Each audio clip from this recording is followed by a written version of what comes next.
the newest addition for the Lakers. Talen Horton-Tucker. Once again, I'm kidding. It is bringing out the drums for Andre Drummond. Ba-da-da-da-da. Beep, beep, beep. I was trying to do like a Dr. Dre because we have Dre and Eminem, as Harrison pointed out on Twitter. The Aftermath, yeah. The Aftermath. We got the Aftermath connection now. Which is great because now we actually, I don't want to say, now we have a real center. We've always had a center. He just, was kind of broken a little bit, I guess. I mean, he not as past the hill.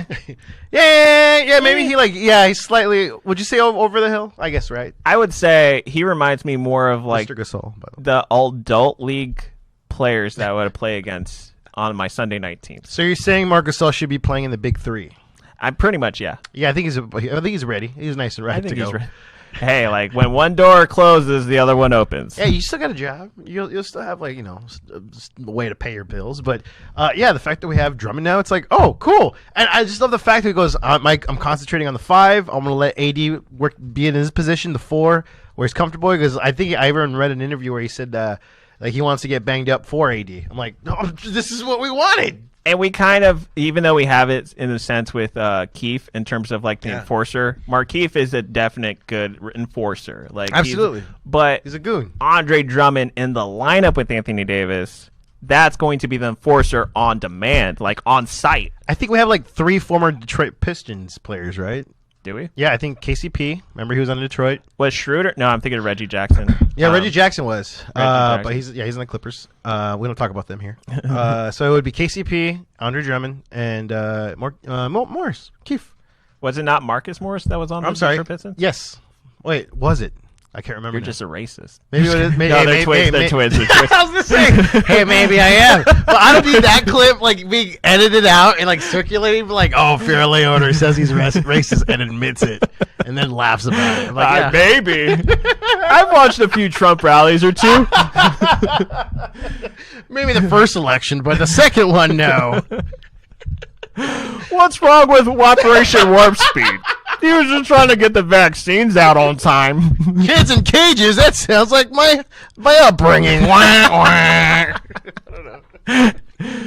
But I really do like the signing. I mean, from all of the people, I know a lot of Laker fans were like giving Pelinka flack because they were saying like, oh, he didn't do anything at the trade deadline. He didn't do anything at the trade deadline. Chess, it's just like, baby. From the people that we knew that were going to be an opportunity for the Lakers to get, this is the biggest name. You would have given up a lot to get Kyle Lowry. Oh, yeah. You would have given up a lot to try to get, like, I don't know, Victor Oladipo or something. You didn't have to give up anything, nothing for Andre Drummond, which was the best case scenario. Which is chess. Chess. Pelinka's playing chess. Who taught him that? Kobe. I thought you were going to say me. And me. And Kobe. 'Cause I'm Kobe's disciple.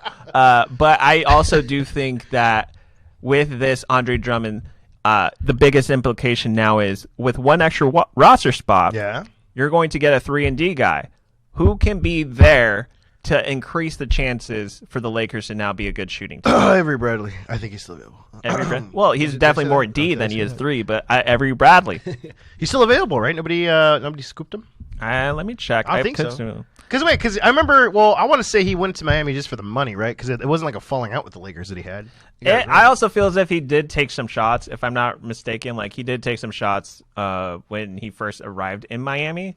And it was like kind of like a lot of people may have been, it could have been insecure, but like he was also like talking about the Miami Heat and like it seemed like he was taking a shot at his former teams, but more so a lot of Laker fans interpreted it as the Lakers, not just former teams. Because he said something like, "Oh, I haven't played on a team like this in a long time," or something like that, right? Right. That's why I was kind of like, well, he didn't really play a lot last season, so everyone needs to like relax because Plus, I mean. Listen, like, I'm sure you had, a handful of jobs, growing up. Every job you go, oh, this is the best job I've ever had. Of course you're going to say that. Like, every new place you go, you just, like, do you really believe Aerosmith every time they're in town? You're like, Los Angeles is the best audience ever. And then they're not going to go to Sacramento. Or do you ever believe that the prostitute says, you were the best I've ever had? Or the stripper. Oh, my God, you're the most hottest guy in the room. You had the best thighs I ever sat on. Thanks. Thanks, Crystal. That means a lot. Thanks, Luxury. That's her name. Luxury. That was her real name, she told me. Avery Bradley, by the way, is still on the Rockets. He is still on the Rockets. He is. Okay, so he has it. Okay. And they didn't buy out anybody, right? No, unfortunately not. But that's so funny because Rockets Wire, so that means that's their version of Team Block. That's funny. They exist outside the Laker blocks. Even rebuild, Rockets want veterans like Kelly Olynyk and Avery Bradley. Dude, that's bad. That's just like a team full of janitors and custodians. What you're pretty much saying is like, we're going to tank, and to make it seem like we're not tanking, we're going to use these players. I do. How funny is that? Like, it must suck to be a Houston Rockets fan right now. Like, it sucks. Like, you got cheated out of a James Harden. Like, he didn't really give it at all. And then you're here. You're at bottom of the barrel again. Like, well, I mean, where are they? Are they the last place finally? They must be. Or I think the Kings are still. It's them or the Kings, which that's another subject. I can't believe Luke Walton still has a job. But all due respect to Mr. Walton because he is a former Laker. But still, like, how can you if I was that bad? I'm like, come on.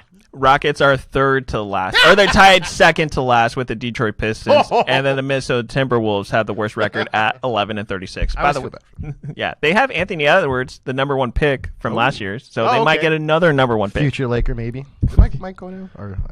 Oh, it's my volume. Sorry. I was like, wait a minute, I can't hear myself. But yeah, so Avery Bradley. I mean, is Kyle Korver still available? Wait, I think he is, right? Why not get Kyle Korver? You need a 3-point shooter. This team is struggling with threes. Get Kyle Korver. Actually, right off the bench, he'd be perfect because he just has to stand there as long as he, throwing the ball, and that's it. And I don't think it's like a Marc Gasol issue where it's just like, oh, we signed up for the defensive player Marc Gasol. It's just like with legs. That was years ago. Like Kyle Korver can still shoot. Like shooters can shoot, and you're just asking him to stay in a spot. Yeah, and that's it. I mean, we might have to take a minute for him to catch up. Like, is he here yet? Okay, there he is, and then that kind of thing. Yeah, but I think it could work.